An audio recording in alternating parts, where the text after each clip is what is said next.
La probabilité que le bottom ne soit pas posé sur les altcoins est presque de 100%. On va essayer de voir tout ceci aujourd'hui. Vous allez voir ce dont il est probable d'arriver sur les marchés en général. Enfin bref, on est parti comme d'habitude. Let's go!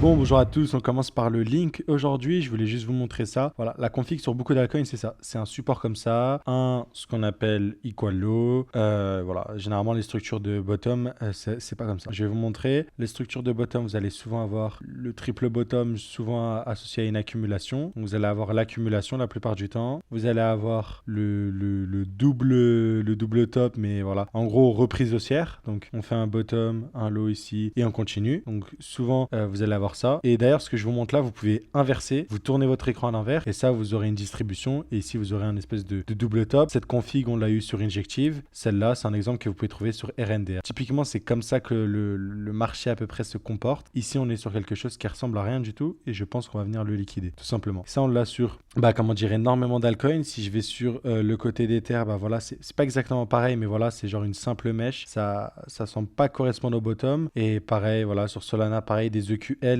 qu'on va sûrement, il est fort probable qu'on vienne chercher. Là, on a bien rebondi, donc on a bien repris après le gros dump des couleurs, de l'ordre de 39%. C'est exactement ce que je racontais dans la vidéo. Je vous ai dit, après un gros dump, attendez-vous à ce qu'on pump. Attendez-vous. Bien sûr, tu peux pas timer ce genre de truc, c'est pour ça que j'évite de toucher. Mais tu peux être sûr que si, entre guillemets, t'as vendu, etc., attends-toi à ce que ça pump, mais ne te dis pas que ton scénario baissier s'invalide parce que Solana a pris 40%, des trucs comme ça. Okay. Et si tu regardes sur du daily, au final, on n'a pas fait grand-chose du chemin. On est juste revenu parfaitement, en tout cas sur Solana. Et ça, je note, tiens, on est revenu. On peut appeler ça un break. Enfin, c'est pas vraiment un breaker en vrai de vrai. Donc, non, on va pas appeler ça un breaker. En tout cas, on est revenu parfaitement dans l'imbalance qu'on avait laissé juste ici. On est revenu parfaitement dans la fair value gap. Si je regarde côté Ether, c'est vraiment tout mou. Ether, c'est l'un des seuls trucs, c'est assez rigolo. Et je vais vous expliquer un peu quelque chose. Je vous ai déjà parlé de la supply d'Ether, comme quoi c'était bullish et bearish. Et je vous ai jamais dit qu'en fait c'était bearish à la fois. Mais bon, pour moi, c'était évident, mais on reparlera de ça juste après. Voilà, sur Ether, on a eu 0 rebond. Moi, ce que je vous ai dit avant de, entre guillemets, s'exposer sur ce genre de truc, avant d'acheter des couteaux qui tombent ou voilà, le mieux, c'est soit d'attendre des paliers, ok. Donc là, sur les paliers long terme, si on regarde le mouvement, on est sur des belles zones. On peut encore gratter en dessous des 2000$ possible. En tout cas, ce serait assez faux sur l'Ether et ça nous donnerait une chance vraiment incontournable. Après, je vous montrerai aussi quelque chose d'autre sur Ether. Enfin, regardez bien la vidéo, vous allez voir ça, c'est intéressant. Anyways, donc je vais attendre qu'on ait un range comme ça avant de me dire, voilà, je me positionne, j'achète, je fais ci, je fais ça. Vous voyez ce que je veux dire? Donc voilà, c'est typiquement ce que j'attends sur ce genre d'actifs, ok. Enfin, sur la plupart en général, je veux qu'on stack tout simplement, genre des trucs comme ça avant de bien partir, ok. Ceci étant dit, du côté Ether, voilà, on a eu 0 rebond. Par contre, du côté Bitcoin, c'est intéressant. On a eu un rebond pas énorme, vous le voyez. En fait, sur la globalité, c'est pas énorme. Par contre, j'ai bien identifié une zone. J'ai partagé d'ailleurs aux élèves de l'école. Voilà, si on allait sur du 4 heures, on avait joli imbalance, retour dans cette bougie-là qui allait causer le prix plus bas. Et là, la question, c'est est-ce qu'à partir de là, on va venir faire une énième cassure plus bas? Honnêtement, j'aurais tendance à dire que pour l'instant, c'est prématuré de le dire et c'est pas très utile. Mais en gros, si vous voulez, en fait, dans la gestion du risque, ce qu'on pouvait avoir ici, on avait une jolie distrib. Voilà, on aurait pu rentrer à ce niveau-là, mettre son stop loss ici, viser voilà ces niveaux-là. Mais il faut vite bouger le stop loss parce qu'on peut avoir des rebonds à tout moment. Mais techniquement, oui, la prise de profit, si on joue une continuation baissière, elle devrait être à ce niveau-là, tu vois. Mais on est vraiment pas à l'abri à partir d'ici de continuer, comme je vous l'ai dit, à faire un truc comme ça, quoi. Un bottom comme ça, un bottom temporaire, histoire d'aller chercher un petit peu plus haut avant de redump, parce que voilà, quand on regarde sur du daily, quoi, moi, ce que j'aimerais bien qu'on aille chercher, c'est l'imbalance ici, quoi. Celle-là, cette zone-là, c'est celle qui m'intéressait le plus pour entrer. Donc voilà, on verra bien dans tous les cas, mais sur Bitcoin, on est vraiment tourné vers le bas. Ce qui est inquiétant, ce que je vous l'ai dit, ce que je vous ai dit, c'est sur les marchés traditionnels. Voilà, on a continué l'entame baissière. Vraiment, sur le marché traditionnel, il n'y a vraiment pas besoin de simplifier. Vous jouez les tendances une fois et vous êtes sûr d'être pas mal. Genre voilà, là, high, low, high, tu vois. Donc tu vois que ça fait un point bas, tu sais que ça va retracer dans l'imbalance et que ça va aller plus bas, tu rentres là, boum. Pareil ici, tu sais que ça va retracer, tu rentres dans l'imbalance, boum, ça va plus bas. Et là, pareil, on s'attend à ce que, donc là, on a déjà eu 2 bougies. Cette bougie-là, en fait, cette mèche-là peut être considérée comme, voilà, on a comblé l'imbalance qu'on a créé juste ici, quoi. On est revenu dedans. Techniquement, si on va avoir un setup un peu plus clean, personnellement, j'aurais tendance à attendre un potentiel retour ici avant d'entamer. Mais par contre, je vous le dis, si jamais à partir de là, on continue à aller plus bas, c'est assez bearish. Voilà, on veut vraiment voir dans ce mois une reprise, comme quoi ici, genre c'est le bottom, c'est l'excès baissier. On est venu chasser ces niveaux-là. Là, on est venu recombler, on est venu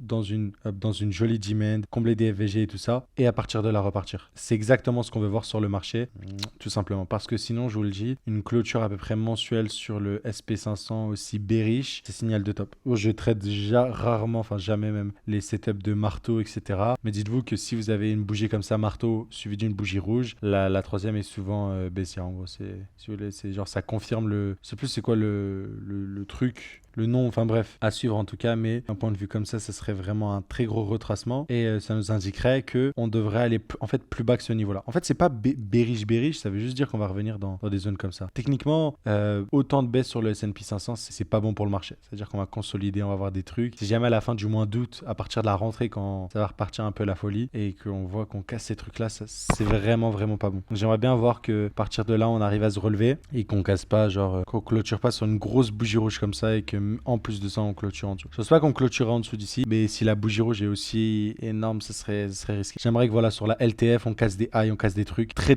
vite parce que sinon, c'est l'ensemble du marché qui va être ralenti tout simplement. Donc ça, c'est des scénarios où voilà, ça ramène le cycle crypto qui va durer encore plus longtemps. On va avoir des phases de consolidation, on va se faire chier et ça dites-vous, un S&P 500 qui retrace, c'est genre on en a pour une année quoi. Dites-vous que la phase là, elle a duré 3 mois, mais l'ancienne qu'on a connue ici, si on va avoir un gros retracement ici, comme ce qu'on aurait là, pour nous ramener up dans la demand ici, on en a pour au moins une potentielle année, tu vois. Et à partir de là, à partir de septembre, si tu comptes une année, ça nous ramène, voilà, genre vers allez, octobre, septembre 2020, enfin, allez, septembre 2025, tu vois, un truc comme ça, quoi. On va voir, hop, chute. On aura des retracements. C'est possible qu'on même on fasse des ATH, mais on est très proche d'un top avant de revenir ici, accumuler et repartir pour de bons. Il y a plusieurs thèses. En tout cas, j'aurai l'occasion d'en reparler. J'ai pas envie de m'éparpiller ici, mais voilà, en tout cas, si on a ça sur la SP500, ça peut ralentir le tout et avoir des trucs qui durent jusqu'à 2026. Tout simplement, bah voilà. Nasdaq, c'est pareil. Continue à faire des plus bas, c'est exactement pareil, hein, le price action. Hein. Je vais pas vous mentir, en fait, sur le SP500, c'est des valeurs tech qui représentent tout. Donc bon, voilà, quand tu vas sur le Nasdaq, c'est littéralement la même chose, tout simplement. Donc voilà, je voulais reparler du côté Ether. Je vous avais dit qu'en fait, il y a très peu du pourcentage de la supply en circulation. Donc ça voulait dire que quand on arrive sur les exchanges, si jamais ça FOMO comme ce qu'on a eu sur BTC, et bah quand tout le monde va acheter, bah il y a tellement peu de supply qu'on va vite monter dans le prix. Ok, je vous ai dit que s'il y a des ordres d'achat par exemple à $3000 sur l'Ether et que tous les Ethers à $3000 sont achetés, et bah le prochain ordre d'achat ce sera 3100. Et si tous ces Ethers là sont achetés, ainsi de suite. Sauf que cette quantité d'Ethers là achetée à chaque niveau entre guillemets, elle est tellement minime que ça va être très facile à pousser le prix très haut. Et inversement, la quantité d'Ethers à vendre pour que ça descende plus bas, elle est aussi minime. Et donc à ce niveau-là, bah en gros ça va aussi vite au nord qu'au sud. Donc ces supply là c'est ultra intéressant. Ça nous dit qu'il y a que dalle donc ça monte vite et ça descend tout aussi vite. Dès qu'il y a un mec qui veut vendre beaucoup, on l'a vu l'autre jour avec Jump Capital, Jump Crypto ou Jump Trading, je sais plus exactement c'est quoi le nom. On l'a vu, ils ont vendu 500 millions. Boum, on l'a vu directement sur la charte. C'est parce que voilà, il y a peu de supply et le peu de supply fait que ça va très vite à la baisse. Donc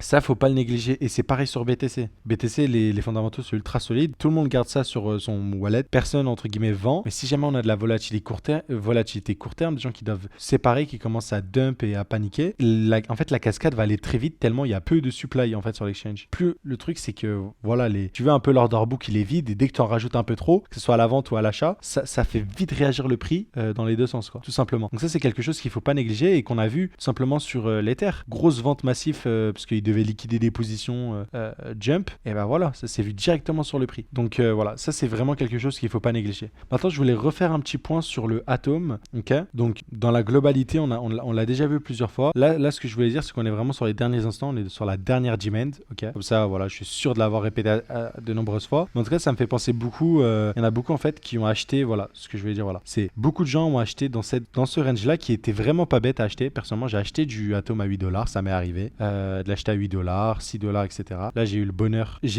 de le racheter autour des $4. En tout cas j'espère avoir le flex de dire que j'ai acheté le bottom sur Atom. Je l'ai acheté à 4,20, 4,50. J'espère qu'à l'avenir on aura la chance de le faire. Et en fait ça me fait penser beaucoup aux gens qui étaient sur Ether, qui l'avaient acheté au dernier cycle. Pour vous dire, quand on était ici, si vous voulez, quand vous aviez acheté de l'Ether à $200, bah à l'époque vous étiez un clown. Ok, vous étiez littéralement un clown. Pourquoi? Parce que derrière l'Ether, il avait mangé un moins 66%. Et en fait, sur Atom, c'est un peu similaire. C'est que ceux qui ont acheté à 8 dollars, ils ont mangé un moins 50%. Ou même ceux qui ont acheté à 10 dollars, allez, on va dire 9. Bah là, vous regardez, vous êtes techniquement, c'est un peu comme l'Ether à l'époque, vous êtes des teubés, genre en mode, hop, vous avez mangé moins 51%. Ou pareil sur le Bitcoin, ceux qui ont acheté à 6 000 au lieu de 3 000. Mais au final, si vous regardez un cycle suivant, ok, je vous dis pas que le truc il va aller plus haut, enfin en tout cas j'y crois, mais je dis pas que c'est absolument qu'il y aura un bull market, je vous garantis ou quoi que ce soit. Bref, vous connaissez le tout tralala, mais je vous dis juste que pour vous donner un peu d'opium, c'est que les gens à cette période du cycle, on disait que c'était des abrutis parce qu'ils avaient acheté de l'Ether à 200 dollars alors qu'ils auraient pu l'acheter à 130, tu vois. Et au final, bah va voir quelqu'un maintenant, tu lui dis j'ai acheté de l'Ether à 200 dollars, est-ce que c'est un mauvais move? Non, t'es trop chaud. Alors, et en gros, tout ça pour vous dire que tout est une question de perspective et de voir où est-ce qu'on est en fait. Et pour moi, sur Atom, ce sera la même chose. Je pense que ce qu'on a là-bas, bon, j'ai l'impression de chill mon bag. Donc à partir de là, si on a genre un truc comme ça, une explosion quoi du truc, bon, je pense pas que ça sera aussi énorme. Il y a de la dilution, un peu d'inflation, etc. Mais en gros, pour vous la faire simple, c'est on se moque de vous parce que vous avez acheté de l'atome à 8 dollars alors que Solana est allé dans la stratosphère. Et puis dans un cycle plus tard, on vous dira, bah voilà, au final, vous avez pas été, vous étiez pas si con, personne vous dira rien du tout, ok. Et aussi quelque chose qui me fascine sur Solana, j'ai partagé le fait que je prenais énormément de profit à ce niveau-là, ok. J'ai dit que bon, ça y est, j'ai pas ride tout le truc. Enfin, j'avais acheté du Solana ici dans l'excès baissier pour le vendre en x2. Hein, je l'ai vendu à 16 dollars. Parce que vas-y, la chain elle était morte. Enfin, il y avait rien à faire. Enfin, anyways, bon, ça c'est mes affaires, on va dire. Là où je voulais dire, c'est que quand on était dans ce range-là, j'ai jamais vu un seul mec bullish sur Solana. Les mecs bullish sur Solana, ils sont arrivés que ici. Que ici, quand il y avait. Que quand on tradait que quand ça traite des chiens 24 heures sur 7, etc. C'est vraiment aberrant. Mais en gros, tout ça pour vous dire, c'est que c'était ici qu'il fallait être bullish sur Solana, ok. Donc sur Atom, vous êtes tous bearish en bas, mais c'est à ce moment-là qu'il faut être bullish. Et c'est en haut qu'il faut être bearish, ok. Donc quand le truc il vaut 80 milliards comme Solana, et bah je me fais moquer dessus parce que les gens me disent, tu devrais pas vendre. Mais les mecs, si vous vendez pas un truc qui vaut 80 milliards, à partir de quel moment vous voulez vendre? Le truc, il a fait une performance, ok, de 1900%. Et là, je regarde vis-à-vis du prix. Si je regarde sur le market cap, je crois qu'on est sur des ATH. Voilà, le truc, ça pour vous dire que ici, c'est pas à ce moment-là qu'il faut être bullish, ok. À ce niveau-là, c'est le genre de zone où, hop, on peut retracer avant de repartir, tu vois. Chercher ces niveaux-là, chercher ces lots-là. Comme ce qu'on a eu sur le bear market, vous avez vu, hop, on fait un top, là on fait un low là, beaucoup se disent, non, on va plus haut, on revient ici, on achète, boum, tous les mecs se font rect. Donc on va arriver ici, sur Solana, les mecs ils vont acheter, boum, et on va se faire rect. À ce moment-là, en mode, il faudra racheter. Quand tout le monde va se dire que Solana, c'est pas ce que c'est. Je trouve ça quand même sidérant que quand tu vas vendre un truc qui est tout en haut, enfin,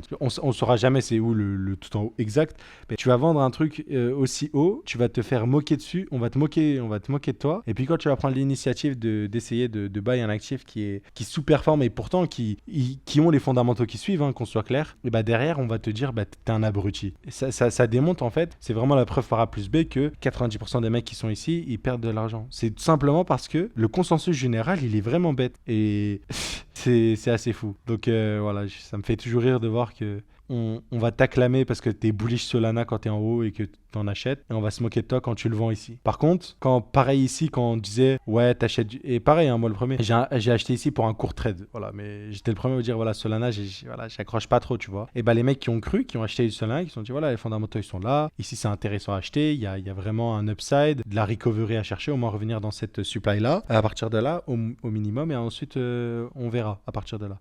Ces mêmes mecs là, bah on leur moquait dessus, ah t'achètes du Solana, ça fait depuis juin 2022 le truc il bouge pas. Voilà. Donc les discours changent très très vite. Donc n'oubliez jamais ça. Je l'ai vu, je l'ai revu. Enfin même vous l'avez vu, vous l'avez revu, vous l'avez revu. Donc voilà. Tout ça pour vous dire que faites très attention. Et deuxième chose, que la plupart des alts n'ont pas posé leur bottom. Ici, on n'a pas de bottom, ok, qu'on soit clair. Que ce soit sur le link ici, c'est pas un bottom. Là, je vous prends Uniswap, c'est pas un bottom.